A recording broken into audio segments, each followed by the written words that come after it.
तुमच्या आमच्या सर्वांचे दादा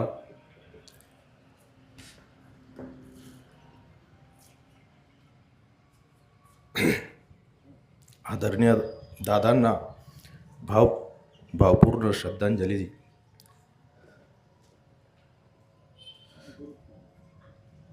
देण्यासाठी या ठिकाणी उपस्थित आहोत।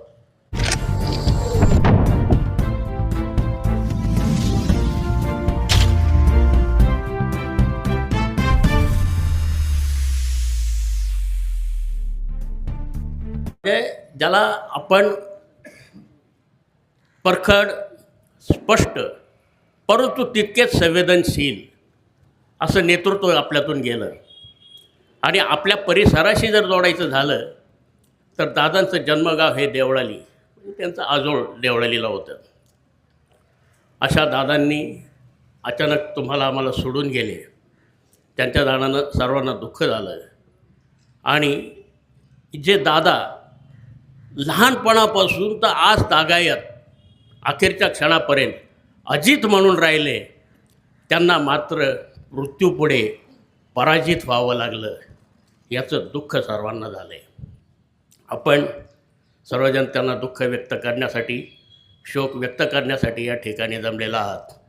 महाराष्ट्राच्या राजकारणामध्ये ज्या काही दिग्गज नेत्यांनी, म्हणजे उदाहरणार्थ पुरोगामी महाराष्ट्राची जी चळवळ या ठिकाणी उभी राहिली, यशवंतराव चव्हाण, त्यानंतर वसंतदादा पाटील, त्यानंतरचे आता शरदराव पवार, आणि त्यांच्यानंतर तो वारसा कोण चालविल तर त्या अजितदादांकडं त्या दृष्टिकोनातून महाराष्ट्र पाहत होता। मात्र नियतीच्या मनात काय होतं हे आपल्याला तर कोणा सांगू शकत नाही। दादा अचानक गेले, त्यांना मी राष्ट्रीय स्वयंसेवक संघ, त्याचप्रमाणे पत्रकारांच्या वतीनं, सकाळ वृत्तपत्राच्या वतीनं या ठिकाणी अखेरचा अभिवादन करतो, आदरांजली अर्पण करतो। 6 दिवस एवढंच आयुष्य त्यांना लाभलं। बाबाबाई महाराष्ट्राला पूर्ण श्रद्धांजली अर्पण करतो। आज या ठिकाणी महाराष्ट्राचे लाडके उपमुख्यमंत्री आणि सर्वसामान्याचे नेता असलेला नेता म्हणजे दादा हे सर्वांचे लाडके नेते होते। या नेत्याला मी पूर्वी माझे नेते म्हणूनच पाहिलेलं आहे आणि आज मी त्यांना नेते म्हणतो।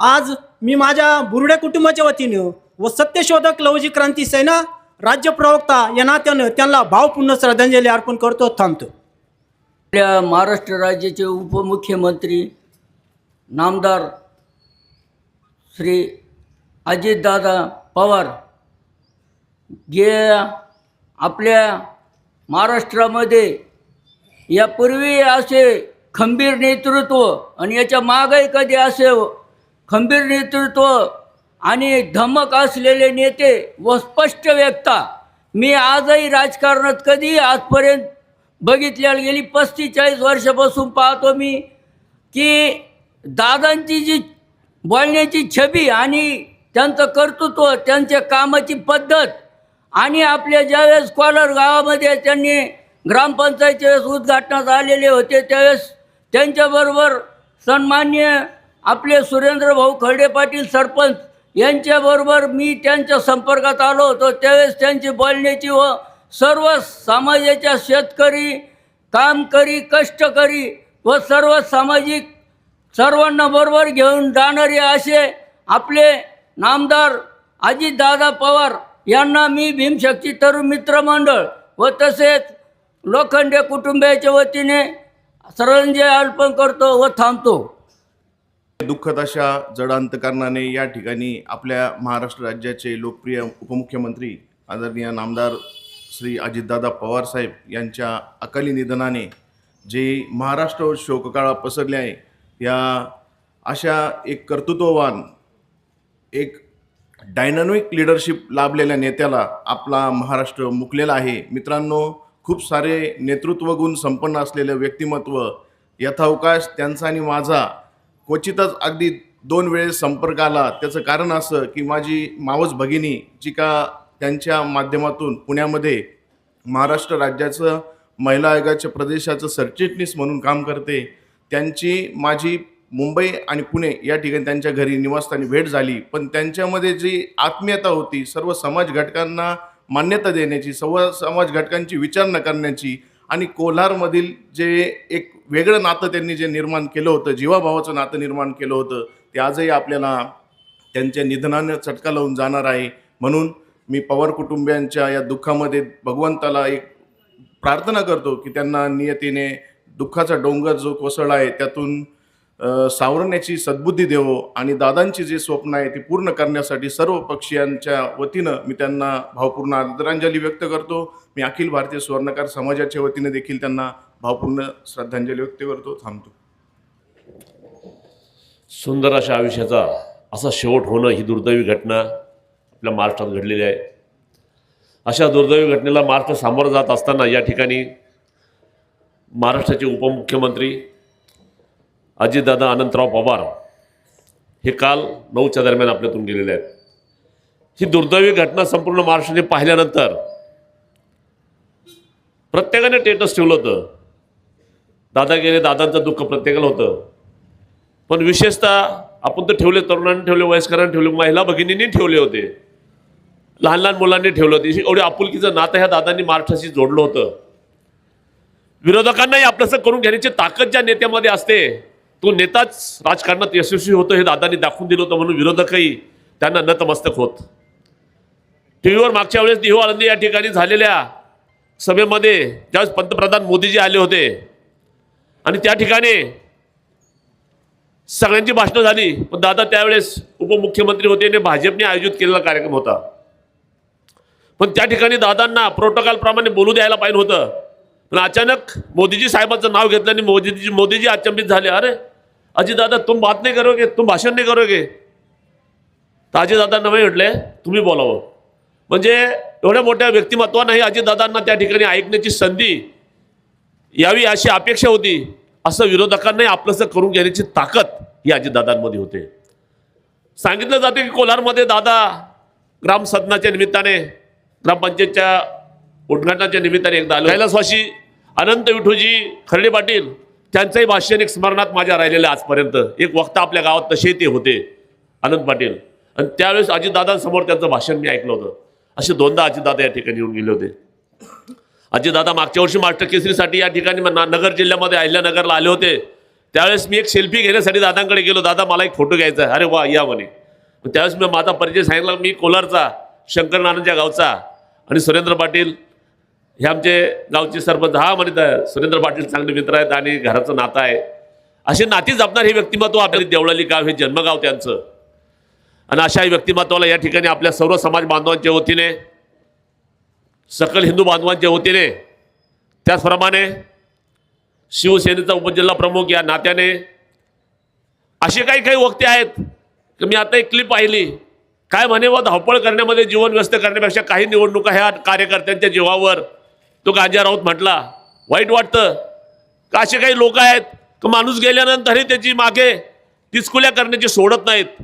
आणि तो म्हणतोय काय, अशा वेळेस तरी या माणसांनी बोलावं नाही.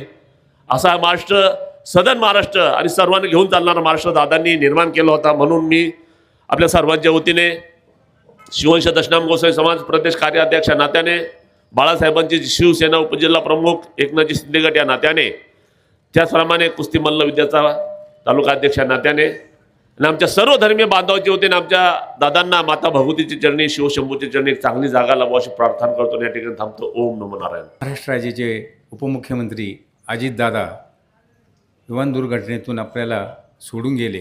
कुणाचाही विश्वास बसत नाही. बातमी पाहत असताना असं वाटायचं की दादा दवाखान्यात जातील, बरे होतील, सर्वांची अपेक्षा अशी होती. पण नियतीचा खेळ वेगळा होता. असे दादा आपल्यातून गेले. ज्या दादांचं माहेर आपल्या जवळ आहे, आजोळ, तिथे जन्म झाला आहे देवळालीला, आणि कोलारशी त्यांचा संबंध असायचा. नानांच्या घराशी म्हणजे आपले सुरेंद्र पाटलाशी कायम संपर्कात असणारे असे दादा, आणि या संपूर्ण महाराष्ट्राची बारीक सारीक जाणीव असणारे आणि अभ्यास असणारे दादा आपल्यातून गेले. संपूर्ण महाराष्ट्र शोकमग्न झालेला आहे. शोकयुक्त असा महाराष्ट्र झालेला आहे. आणि संपूर्ण देशालासुद्धा दादांचं कर्तृत्व, नेतृत्व माहीत होतं. मोदीजींनी त्याची दखल घेतली. आणि माझा या ठिकाणी सुरेंद्र भाऊचे पुष्कळ फोटो आहेत. आणि सुहासजीचा फोटो आहे. बऱ्याच जणांचे आपल्या श्यामभाऊन सांगितलं की दादांचे फोटो आहेत. माझा एक थोडासा संपर्क दादाशी आला होता की दादा ज्या वेळेला आपले उद्धवजींच्या मंत्रिमंडळामध्ये होते त्यावेळेला मला त्यांना एक ट्रक संस्थेच्या वतीनं निवेदन देण्याची त्यासाठी आम्ही गेलो होतो 7-8-10 जणं.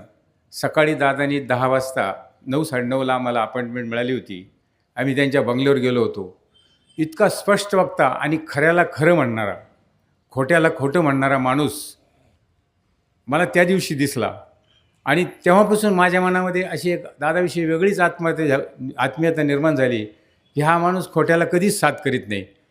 आम्ही बसला असताना त्यांच्या पीएने सांगितले की त्यांच्या बारामती भागातले 4-6 कार्यकर्ते मोठे त्या ठिकाणी त्यांना भेटायला आले. दादांनी बोलवलं. आम्ही सर्व बसलेलो होतो तिथं. राठी शेठ होते, आबा होते आमचे, आणि ते 2-3 जण आले, पेढे घेऊन आले, हार घेऊन आले. पण दादांनी त्यांना पाहिलं आणि इतके स्पष्ट बोलले, अरे तुम्ही मला हारतुरे देऊन आणि पेढे देऊन मला आम्हीच दाखवता काय? तुम्ही तुमच्या भागामध्ये गुन्हे करता, गुंडगिऱ्या करता, खून मारामाऱ्या करताना बचावासाठी माझ्याकडे येतात. अजिबात नाही, चालते व्हा. आमच्या सर्व देखत दादा त्यांना काढून दिलं बाहेर. त्यांचे हारतुरे घेतले नाही. वाईटाला वाईट म्हणणारा किंवा खरा बोलणारा माणूस मी त्यावेळेपासून माझ्या मनामध्ये दादाविषयी एक वेगळीच सद्भावना आणि आदरयुक्त भावना आहे. अशा या महान नेत्याला आज आपल्याला सर्व दुःखात सोडून गेले.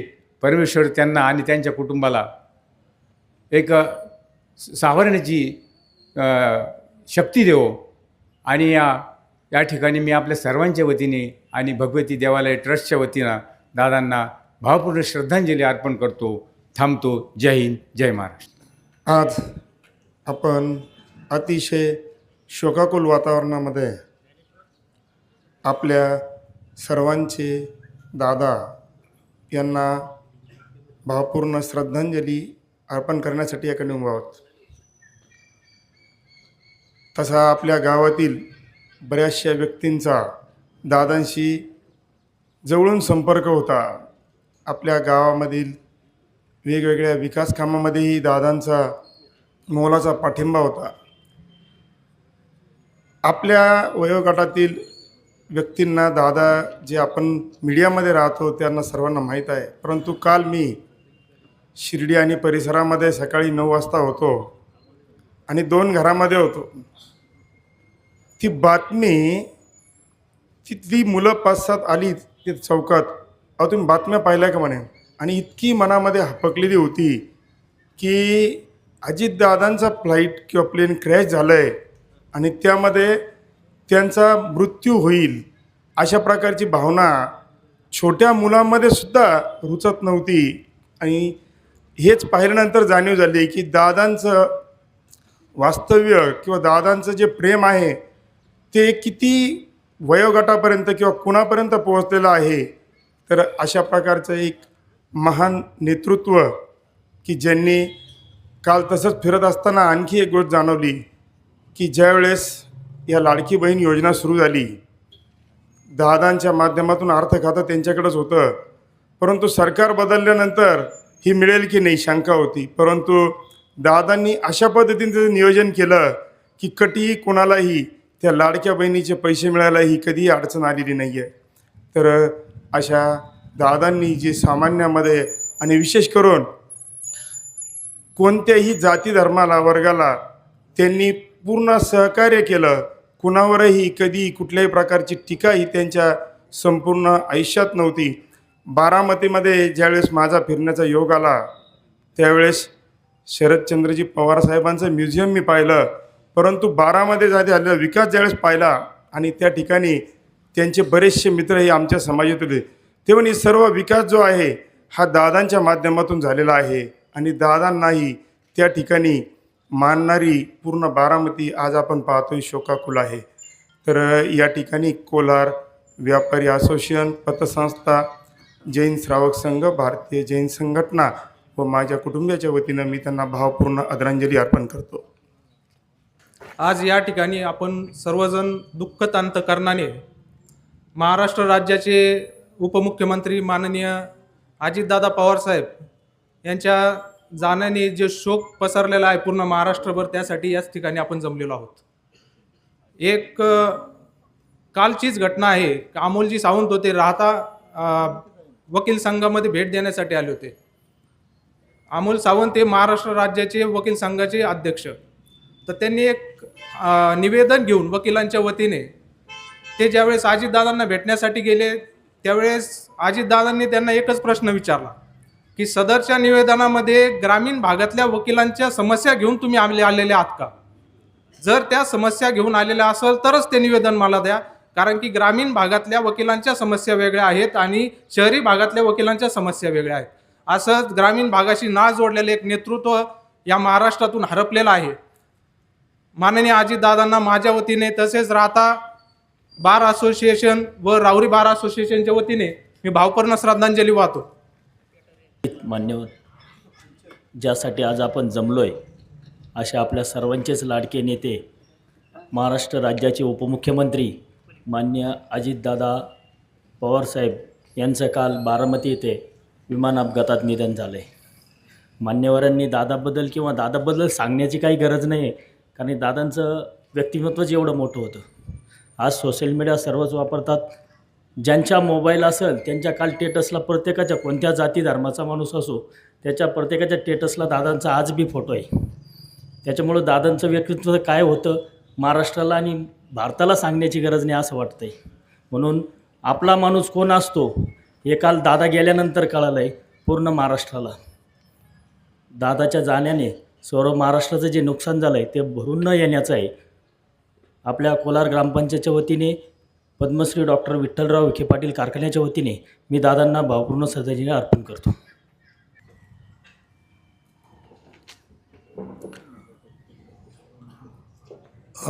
उपस्थित सर्व बंधू आणि भगिनींनो, आपण सर्वजण अतिशय दुःखद अंतकरणाने या ठिकाणी आपल्या महाराष्ट्र राज्याचे उपमुख्यमंत्री आदरणीय अजितदादा पवारसाहेब यांना आदरांजली अर्पण करण्यासाठी या ठिकाणी उपस्थित आहोत.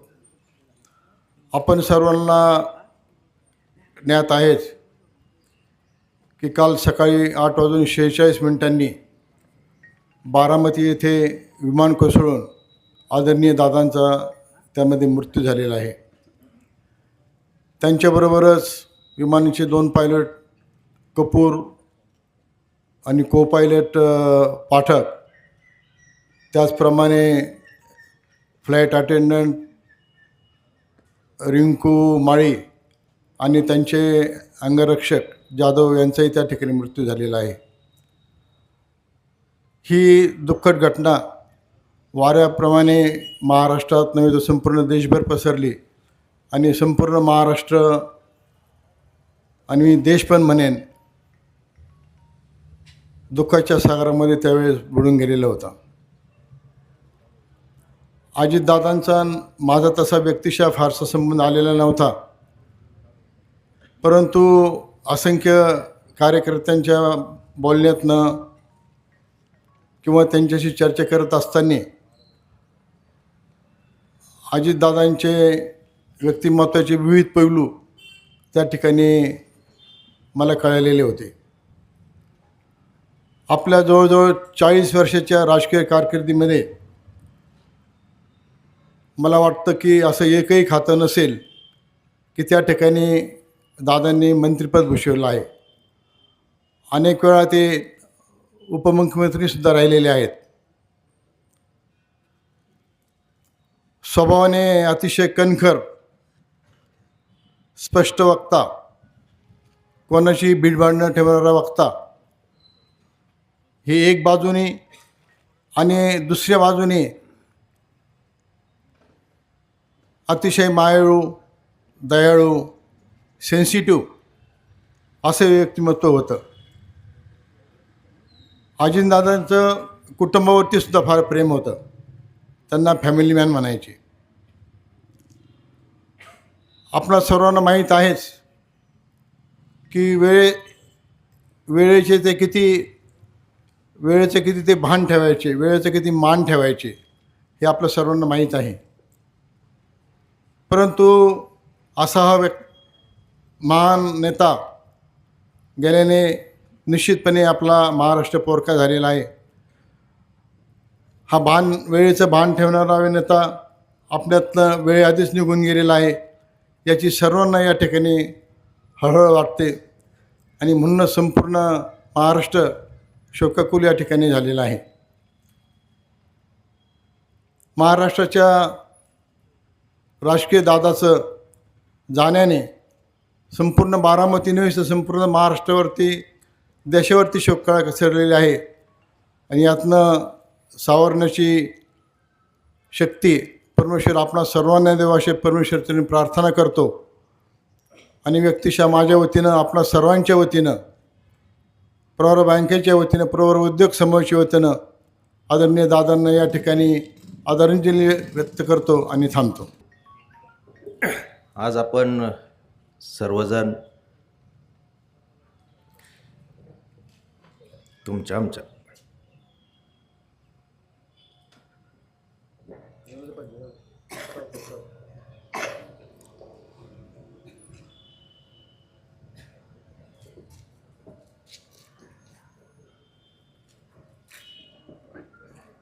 आमच्या आमच्या सर्वांचे दादा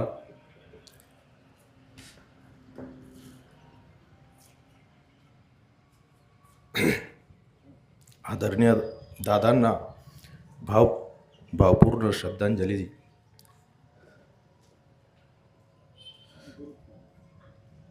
देण्यासाठी या ठिकाणी उपस्थित आहोत.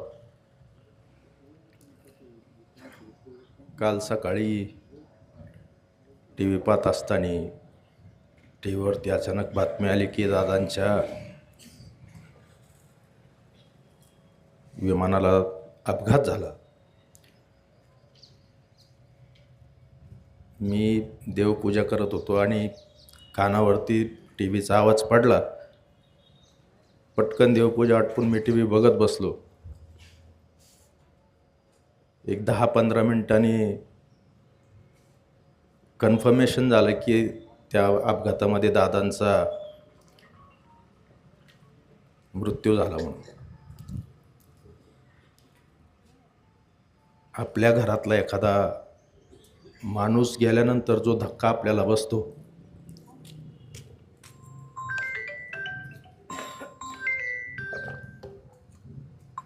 तोच धक्का मला बसला आणि 10-15 मिनटं काय मला सूचना असं झालं.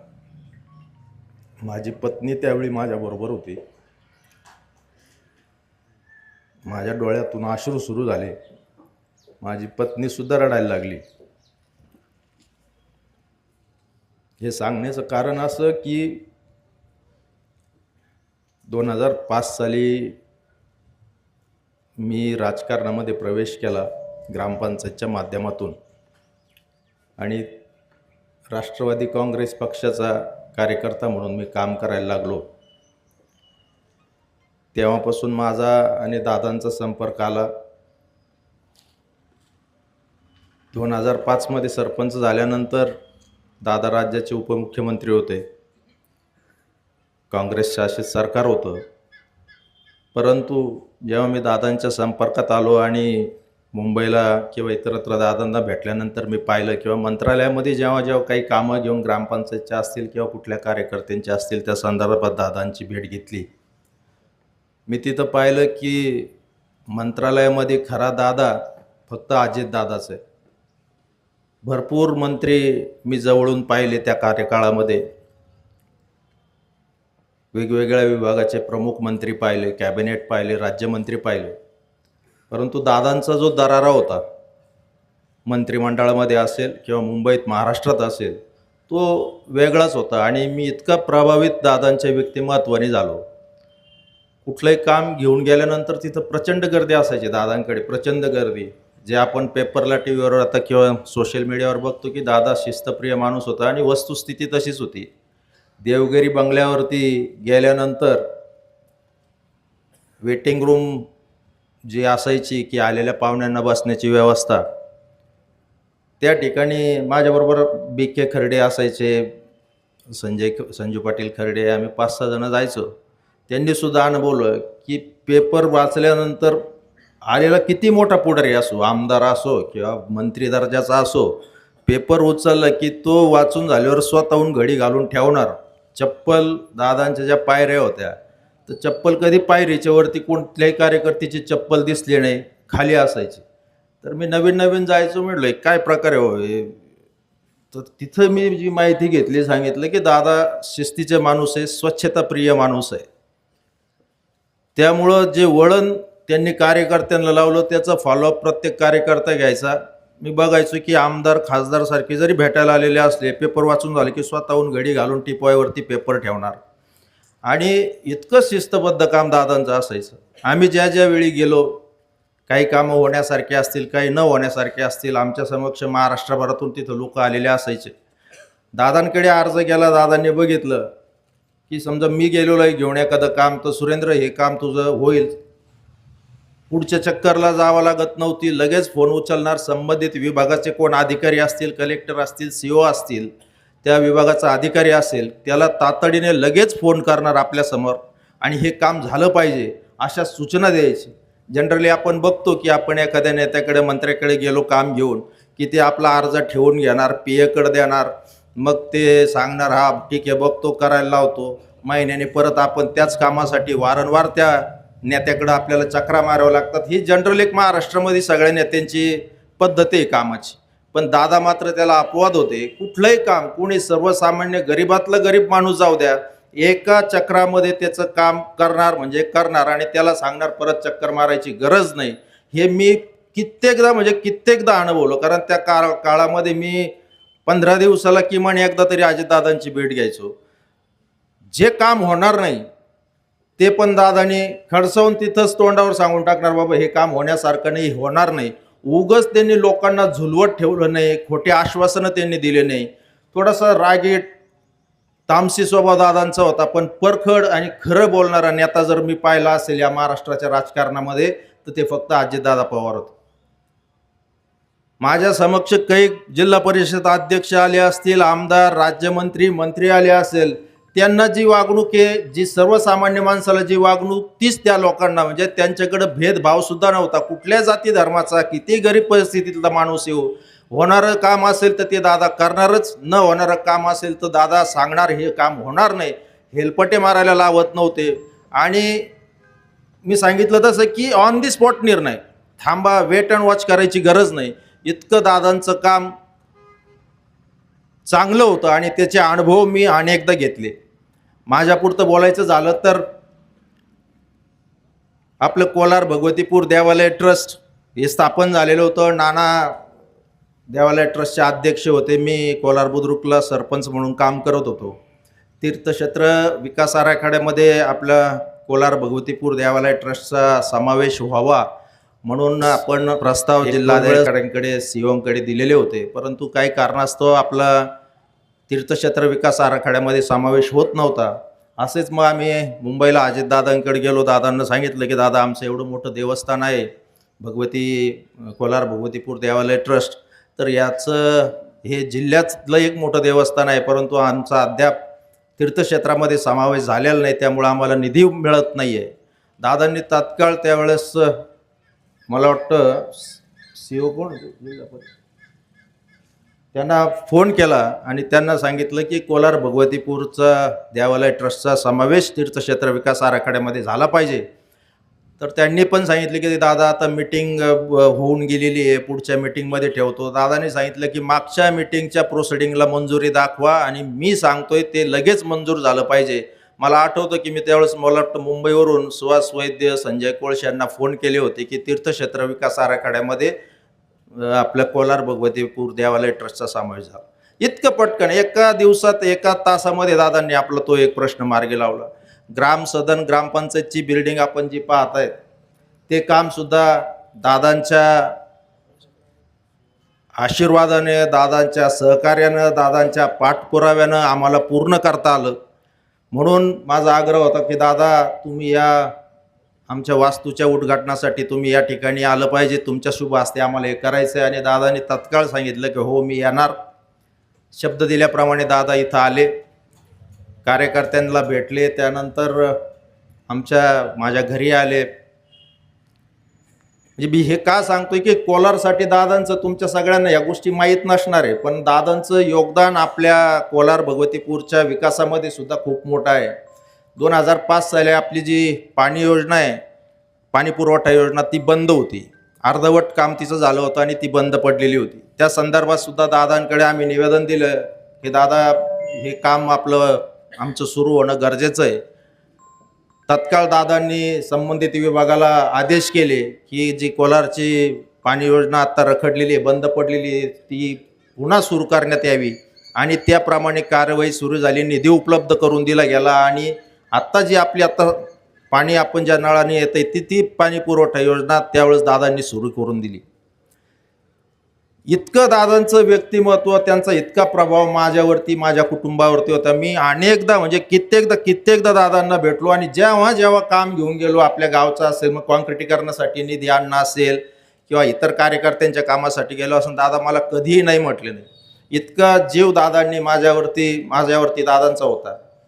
आणि साईबाबा संस्थानला ज्यावेळेस ट्रस्ट विश्वस्त नेमणूक करायची होती, तर त्यावेळी सुद्धा इतके मोठे लोकांचे अर्ज तिथं साईबाबा संस्थांसाठी होते, विश्वस्त होण्यासाठी. महाराष्ट्रभरातून लोकांनी अर्ज केलेले होते की आम्हाला तिथं संधी मिळावी. मी पण एक अर्ज केला होता. आम्ही दादांना जाऊन भेटलो, म्हटलं दादा मला साईबाबा संस्थानला विश्वस्त म्हणून नेमणूक व्हावी, यासाठी मी तुमच्याकडे आलेलो आहे.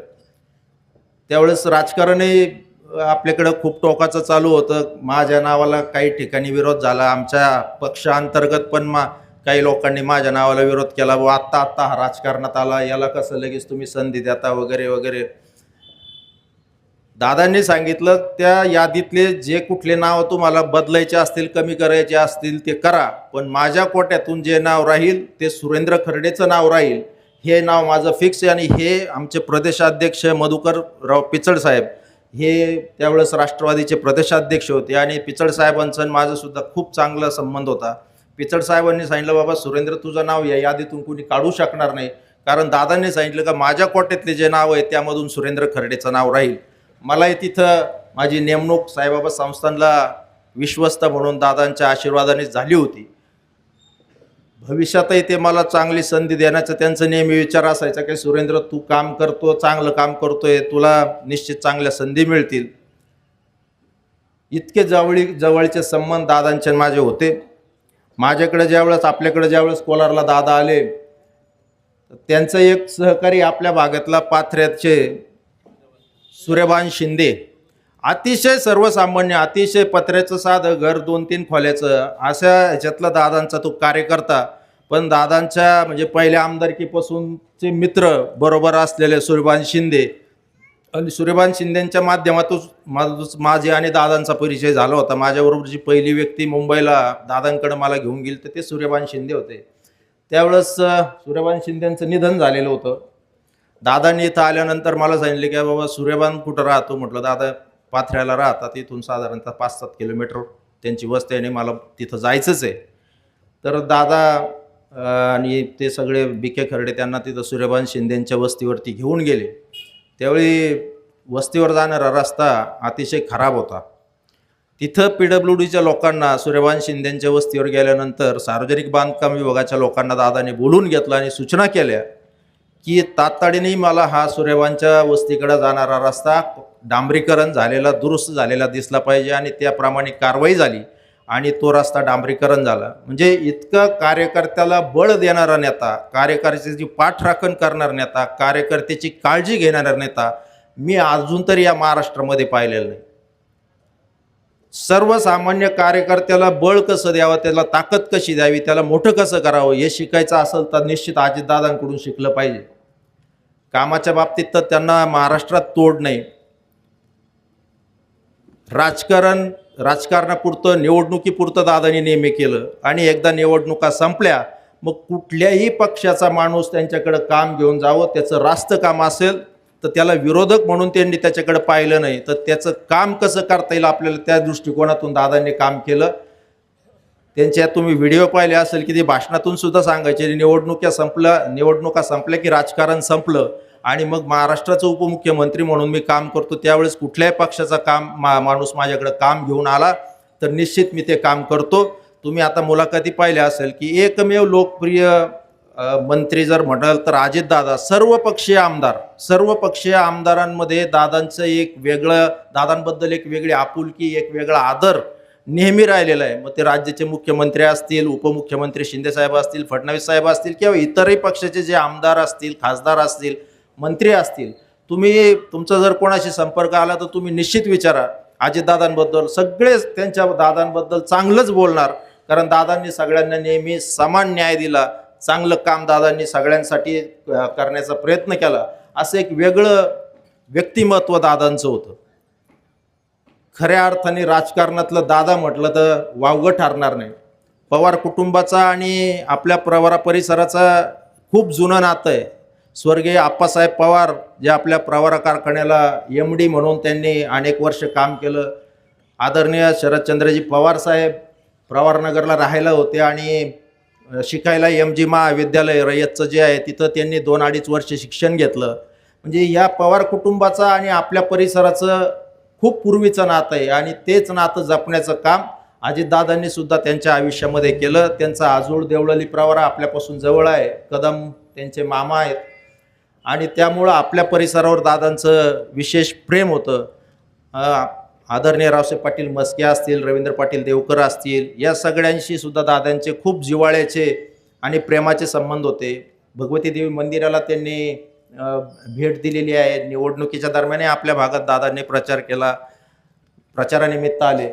एक धडाडीचं नेतृत्व, स्पष्ट वक्ता, स्पष्ट तोंडावर बोलणारा माणूस आणि सकाळी 6 वाजल्यापासून रात्री झोपेपर्यंत कामाचा ध्यास असलेला माणूस, ध्यास असलेला नेता कोण असेल तर ते अजितदादा पवार. कालसुद्धा आपण बघितलं असेल की त्यांची विमान दुर्घटना झाल्यानंतर सगळं म्हणजे त्यांच्याबरोबरचे त्यांचे 4 सहकारी, पायलट, को पायलट, त्यांचा अंगरक्षक आणि ती अटेंडंट यांचा देखील मृत्यू झाला. पण दादांच्या फायली दादांसोबत होत्या. ज्या कामाचे कागदपत्र ते जळालेले नाहीत, ते सगळे बहुतांशी कागदपत्र सुरक्षित तिथं विमानाच्या आजूबाजूला पडलेले दिसले. म्हणजे सकाळी 6 वाजता दादा मुंबईवर निघाले, त्यावेळेस सुद्धा कामच करत होते आणि बारामतीत सुद्धा सभेसाठी येत असताना सर्व कामाची कागदपत्रे दादांबरोबर सोबत होती. तुम्ही विकास आपण जे म्हणतो, तर जे कोणी बारामतीला गेले त्यांनी निश्चित पाहिलं असेल की महाराष्ट्रातलाच जिल्हा तसा नाही आहे असं बारामती शहर दादांनी आणि पवार कुटुंबांनी करून दाखवलेलं आहे. बारामतीला जो माणूस पहिल्यांदा जातो, एकदा बारामतीचे रस्ते, बारामतीचे बाजारपेठ, बारामतीमध्ये असलेल्या सरकारी सगळ्या संस्था, सहकारी संस्था, हे सगळं जर आपण नजरेखालून घातलं तर असं वाटतं की आपण भारतातल्या एखाद्या तालुक्यात आलेलो नाही, कुठंतरी दुसऱ्या परदेशामध्ये आपण आलो की काय. अशी डेव्हलपमेंट त्या बारामती शहराची, बारामती जिल्ह्याची, तालुक्याची त्यांनी केलेली आपल्याला पाहायला मिळते. काटेवाडी असेल, त्यांचं राहतं गाव अतिशय सुंदर, रस्ते, त्याला सर्व्हिस रोड, वृक्षारोपण म्हणाल तर तुम्ही पूर्ण हिरवगार असं बारामती शहर आपल्याला पाहायला मिळतं. याला म्हणतात विकासाचं मॉडेल. तिथलं तुम्ही पोलीस स्टेशनची बिल्डिंग पहा, तिथल्या सगळ्याच संस्था, सहकारी असेल किंवा सरकारी असेल, अतिशय सुंदर काम त्या ठिकाणी या पवार कुटुंबाने निर्माण केलेलं आहे. म्हणूनच कालपासून तुम्ही बघितलं असेल की कुठल्याही पक्षाचा राज्य पातळीवरचा नेता असो किंवा राष्ट्रीय पातळीवरचे नेते असो, मग त्यामध्ये आदरणीय नरेंद्रजी मोदी साहेब असतील, अमित शहा साहेब असतील किंवा केंद्रीय मंत्रिमंडळातील अनेक नेते, त्यांनी दादांबद्दल सगळ्यांनी गौरव उद्गारच काढले. ज्यांनी दादांचा अनुभव घेतला, दादांच्या कामाचा अनुभव घेतला, त्यांनी दादांचं कौतुकच केलं. असे हे दादा आकस्मित अचानक आपल्या सर्वांना सोडून गेलेत. फक्त पवार कुटुंबाचंच नाही तर संपूर्ण महाराष्ट्राचं खूप मोठं नुकसान दादांच्या जाण्याने झालेलं आहे. दादांची बोलण्याची शैलीसुद्धा कधी त्यांना त्याच्यापासून थोडा त्रासही सहन करावा लागला. पण एकदम ग्रामीण टच असलेली, म्हणजे गावाकडची बोलीभाषा जी म्हणतो तशी भाषा दादांची असायची. भाषणामधून सुद्धा मिश्किलपणे ते जोक करायचे, लोक हसवायचे. कधी त्यांच्या बोलण्याने थोडासा वाद पण निर्माण व्हायचा, परंतु त्याचा कधी दादांनी विचार केला नाही आणि खूप चांगला वक्ता आपल्यातून गेलेला आहे. महाराष्ट्राचं मी सांगितलं की कधीही भरून नाही येणार. जे काही मोजके मागाशी नावं घेतले की विलासराव देशमुख साहेब असतील, या पिढीतले गोपीनाथजी मुंडे साहेब असतील आणि आता प्रमोद महाजन जे असतील, आता अजितदादा यासारखे लोक या महाराष्ट्रातून गेलेत. परत आपल्याला दादा कधी पाहायला भेटणार नाहीत याचं निश्चित खूप मोठं दुःख मनामध्ये आहे. आज जर आपण महाराष्ट्रात पाहिलं तर त्या तोडीचं कोणी विरोधी पक्षामध्ये नेता आपल्याला पाहायला मिळत नाही. विरोधी पक्षाची धुरा, राष्ट्रवादी काँग्रेसची धुरा आता कोण सांभाळेल असं सगळ्यांच्या मनामध्ये प्रश्न निर्माण झाला. कारण दादांचा एक वचक, दादांची एक दहशत सत्ताधारी पक्षामध्ये किंवा इतर सगळ्याच पक्षांमध्ये होती. आज दादा गेल्याने ती खूप मोठी पोकळी निर्माण झालेली आहे. या महाराष्ट्राचं खूप मोठं कधीही न भरून येणारं नुकसान झालेलं आहे. माझ्या बाबतीत तर मी सांगितलं की मी पंगू झाल्यासारखं, म्हणजे स्वतःला, मला कालपासून ती भावना माझ्या मनात की एक आधार दादांच्या जीवावरती माझे जे सहवासात आपले कोलार गतीपूर परिसरातले लोक असेल तर मी नेहमी अजितदादांचं नाव घेणार. माझ्या पाठीशी दादा खंबीर आहे, माझ्या पाठीशी दादा खंबीर आहे. मी आत्ता शिर्डीला दादांना मागे भेटलो होतो, त्यानंतर मुंबईत दादांची मध्ये भेट घेतली. मी म्हटलं दादा मला परत सक्रिय काम करायचं आहे. तर त्यांनी सांगितलं की आता या जिल्हा परिषदेच्या निवडणुका होऊ देत, मग मुंबईला आल्यानंतर आपण एक कार्यक्रम घेऊ आणि त्या ठिकाणी तू ये वगैरे वगैरे चर्चा झाली होती. परंतु तो दिवस आता उजाडणार नाही याचंही खूप मोठं दुःख मला निश्चित आहे. आपल्या कोलार भगवतीपूर गावासाठी दादांचं खूप मोठं योगदान आहे. अशा या दादांना मी आपल्या सर्वांच्या वतीनं, व्यासपीठावरील सर्व मान्यवरांच्या वतीनं, व्यक्तिशः आमच्या शंकरनाना खर्डे पाटील कुटुंबियाच्या वतीनं दादांना भावपूर्ण श्रद्धांजली अर्पण करतो. दादांच्या आत्म्यास चिरशांती लाभो अशी आई भगवती चरणी प्रार्थना करतो. दादांच्या कुटुंबांना खूप मोठं दुःख झालेलं आहे. त्या दुःखातून पवार कुटुंबियाला सावरण्याची शक्ती आई भगवती देव अशी मी भगवती चरणी प्रार्थना करतो. दादांना भावपूर्ण श्रद्धांजली अर्पण करतो आणि थांबतो. जय हिंद. त्याच ठिकाणी उभं राहून श्रद्धांजली द्यायची. आज बंद ठेवलेत आणि मोठ्या संख्येने आपण इथं उपस्थित राहिलात त्याबद्दल आपले सर्वांचे मनापासून आभार. श्रद्धांजली मंत्र. पूर्णमिदं पूर्णात् पूर्णमुदच्यते पूर्णस्य पूर्णमादाय पूर्णमेवावशिष्यते. ओम शांती शांती शांती.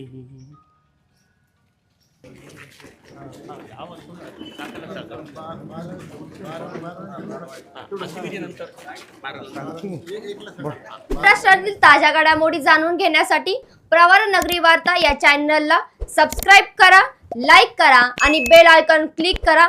व्हिडिओ आवडल्यास शेअर करा.